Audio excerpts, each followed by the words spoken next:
16 games. That's internationally. Crazy, so here's my question, just logistically.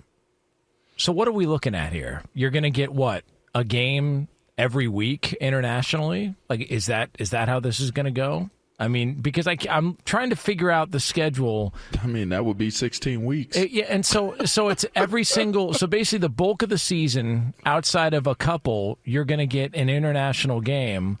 It's 18 games now. How many games is it? So it's 18 games, but it's 18 weeks, and you get 17 games. But right, 17 games. And then my other thought on this is, okay, if that's the case, let's just map out what a Sunday looks like if this is the plan moving forward. So 16 weeks out of a year, if this is the plan. And again, this is who knows how they're going to do it. Jacksonville, 8 of them. Oh, easy. Yeah, come on, please. I mean, at this point, Jacksonville should just move. Like, Jacksonville should just, don't even build a new stadium. Just pick your stadium up, put it on wheels, and just send it over there. Put Trevor Bank on wheels and send it over there, and have Pete Prisco cover the games from London, 16 times a year. Wimberley. So, but here's how it would look like, and you tell me if this is too much. This is how the schedule would look like. 16 weeks out of the year.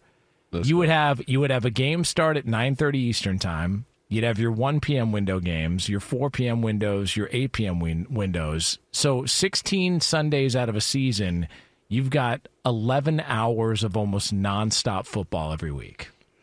That's a lot. It's a good idea. It's a good idea. I love it, but that's a lot. It's exciting to be able to get up to a game. I do not know why. And it is exciting even for college.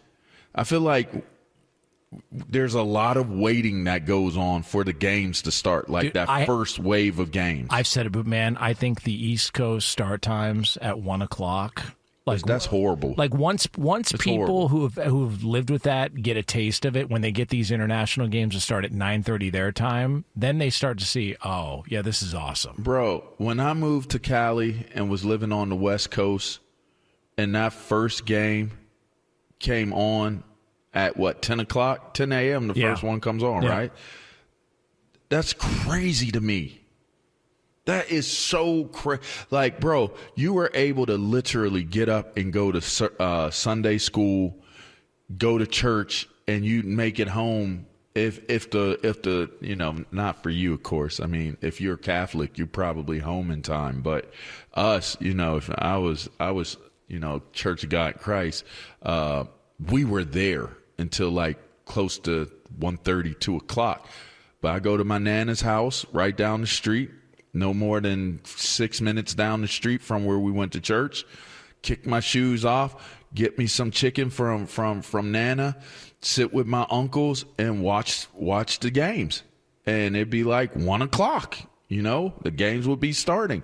You had a whole day before you saw the first game, so I think having early game and not early games where you have to choose, I think having one game slated that gets you going, especially a team like a Jacksonville, not a big market team. Well, appetizer. You're not, unless you're a Jacksonville fan, and it kind of serves its purpose. It's like it's an hors d'oeuvre. It's a starter.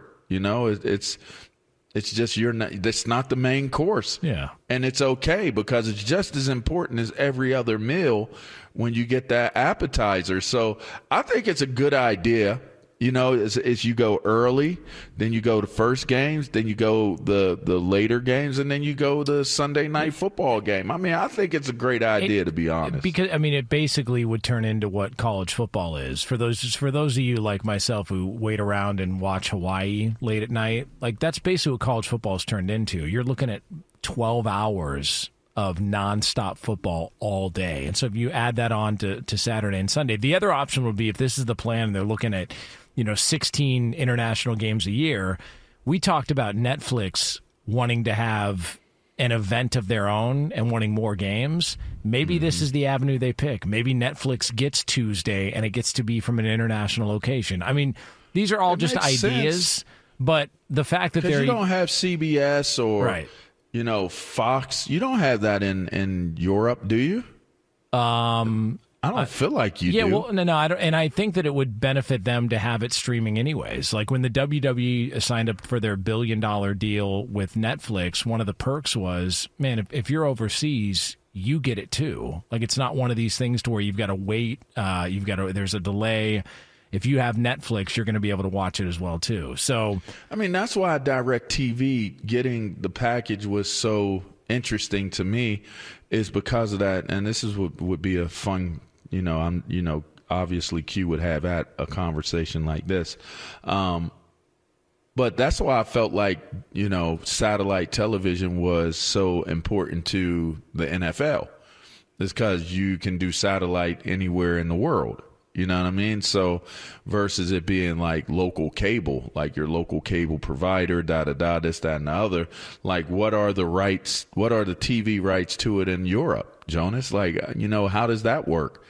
Because to me, if you're doing it by streaming service now with the way technology is, and you're using a YouTube or you're using a Netflix to do it, or a Prime, then I feel like it makes it way easier to be able to market, advertise, and deliver a product to an international audience, which I would ultimately believe that gives you the ability to be able to grow your audience and create more scheduled television for the events that you're doing.